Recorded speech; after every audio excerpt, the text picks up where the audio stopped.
नमस्ते बच्चों, जय हिंद, वंदे मातरम। मैं धनपाल देसिया और आपका एक बार फिर से स्वागत है इस मैजिक मैथ्स के छोटे सेशन में जिसका नाम है 4D सीरीज। 4D यानी कि डेली डोज बाय धनपाल देसिया, एक ऐसी सीरीज जिसमें इंपॉर्टेंट क्वेश्चन का डोज आपके लिए डेली लेके आता हूँ दोपहर के 12 बजे इस मैजिक मैथ्स ट्रिक्स के यूट्यूब चैनल पर। और अगर अभी तक आपने चैनल को सब्सक्राइब नहीं किया तो चैनल को सब्सक्राइब कर लीजिए, सेशन को लाइक और शेयर कर दीजिए, क्योंकि इस टाइप के क्वेश्चन मैं आपके लिए डेली लेके आता हूँ। एक इंपॉर्टेंट क्वेश्चन जो बार बार एग्जाम्स में आते हैं, इनके कॉन्सेप्ट पे बार बार क्वेश्चन बनते ही बनते हैं, रिपीट होते हैं, चाहे किसी टाइप का भी एग्जाम हो, ये चाहे रेलवे का हो, बैंक का हो, या एसएससी का हो, या चाहे स्टेट गवर्नमेंट का हो। तो हर टाइप के एग्जाम में इस टाइप के क्वेश्चन बनते हैं। ठीक है, तो आइए अभी हम सॉल्व करते हैं हमारा क्वेश्चन। आज का क्वेश्चन मैं लेके आया हूँ एलसीएम एचसीएफ के टॉपिक से। ठीक है, तो क्वेश्चन क्या है कि two numbers are in the ratio of 4:5। If their HCF is 4 then find their LCM. तो दो संख्याएं 4:5 के अनुपात में है। यदि उनका महत्तम समापवर्तक 4 है तो उनका लघुत्तम समापवर्तक ज्ञात कीजिए। ठीक है, तो देखो यहाँ पर हम इसको कैसे करेंगे, यहाँ पर एक कॉन्सेप्ट आपको पता होना चाहिए। ठीक है, यहाँ पर मैं आपको दो रूल्स बताता हूँ इसके एलसीएम एचसीएफ के। ठीक है, ए अगर दो संख्या आपको दी हुई है ए और बी, यहाँ पर आपको अनुपात दिया हुआ है, लेकिन मैं दो संख्या आपको बताता हूँ। अगर आपको दो संख्या दी हुई है A multiply by B, A into B, तो उसका जो एलसीएम का मल्टीप्लाई आप एचसीएफ से करोगे तो वो आपस में दोनों बराबर है। ठीक है, ए इंटू बी और एलसीएम इंटू एचसीएफ, ये इन दोनों का मल्टीप्लाई करेंगे तो ये चारों संख्या आपस में, मतलब ये दोनों और ये दोनों बराबर होगी। दूसरी बात, ये तो आपका एक रूल हो गया।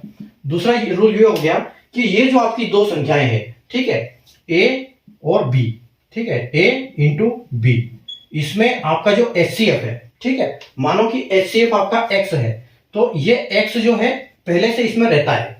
ठीक है, क्योंकि एलसीएम क्या होती है, बड़ी संख्या होती है, एचसीएफ छोटी संख्या होती है। एलसीएम एचसीएफ वही तो होता है जो इन दोनों संख्याओं को से भाग हो जाता है, वो भाग कर सकता है, इसलिए वो छोटी संख्या होती है, वो ऑलरेडी इन दोनों में होता है। ठीक है, तो यहां पर क्या बोल रहा है कि यहां पर एचसीएफ क्या, इसका क्या दिया हुआ है आपको, अनुपात ए बी का अनुपात दिया हुआ है आपको, यानी कि आपको ये ऐसे दिया हुआ है, आप इसको ऐसे समझ लो।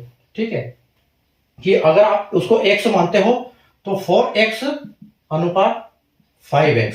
ठीक है, 4x रेशियो 5x आपको ऐसे दिया हुआ है, मतलब ये एचसीएफ जो है इसमें ऑलरेडी है। ठीक है, तो अगर हम x को एचसीएफ यहां पर हमको दिया भी है तो हम इसको क्या कर सकते हैं कि 4 इंटू 4 रेशियो 5 इंटू 4। ठीक है, तो ये क्या हो जाएगा, और इंटू क्या है, ये इंटू एलसीएम हमको निकालना है, और इंटू एचसीएफ यानी कि एचसीएफ यानी कि 4। ठीक है, तो देखो, तो यहां 4 चौके 16 और यहां पर 4 पंजे 20। ठीक है, तो ये कितना हो जाएगा, ये तो रेशियो था 4-5 का, लेकिन एक्चुअल में जो संख्या है ये क्या है, 16 और 20 है, क्योंकि जो 4 है एलसीएम है, जो एचसीएफ है, एचसीएफ ऑलरेडी इसमें रहता है। ठीक है, इसलिए ये संख्या क्या हो गई, हमने रेशियो से मल्टीप्लाई कर दिया 4 को। ठीक है, इस 4 को हमने 4:5 को हमने 4 से मल्टीप्लाई कर दिया, क्योंकि 4 एचसीएफ है, तो ये क्या हो गया 16-20, यानी हमारी एक्चुअल में ये संख्या आ गई। अब एक्चुअल में संख्या आ गई तो हमको एलसीएम इंटू 4। अब ये हमारा क्वेश्चन कुछ ऐसे बन चुका है। ठीक है, तो जब हम एलसीएम को निकालेंगे तो हमारे लिए क्या, एलसीएम अगर इधर आ गया तो ये क्या हो जाएगा, 16 इंटू, यहां पर इंटू आएगा ये। ठीक है, 16 इंटू 20 और अपॉन में ये जो 4 है एचसीएफ, ये नीचे आ जाएगा। तो देखो 4 से अगर ये 4 कटेगा, 4 बार कटेगा 16, तो देखो आपके पास क्या बचा है, यानी कि 20 चौके 80, तो आपका ये आएगा, एलसीएम आपका क्या आएगा, 80 आएगा। तो बस आपको ये पता होना चाहिए कि जो एचसीएफ है वो पहले से उन दोनों संख्या में मौजूद होता है। जब आपको किसी संख्या का रेशियो दिया होता है, अगर फाइनल संख्या है तब तो कोई दिक्कत ही नहीं है, आप आसानी से निकाल सकते हैं। ठीक है, लेकिन जब आपको रेशियो दिया होता है तो जो एचसीएफ दिया होता है उसी संख्या से उसको मल्टीप्लाई करना होता है, तो उसको आप मल्टीप्लाई करोगे तो आपको एक्चुअल संख्या क्या है वो पता चल जाएगी। उसके बाद आप उसको उस संख्या से डिवाइड कर दो तो आपका एलसीएम निकल आएगा।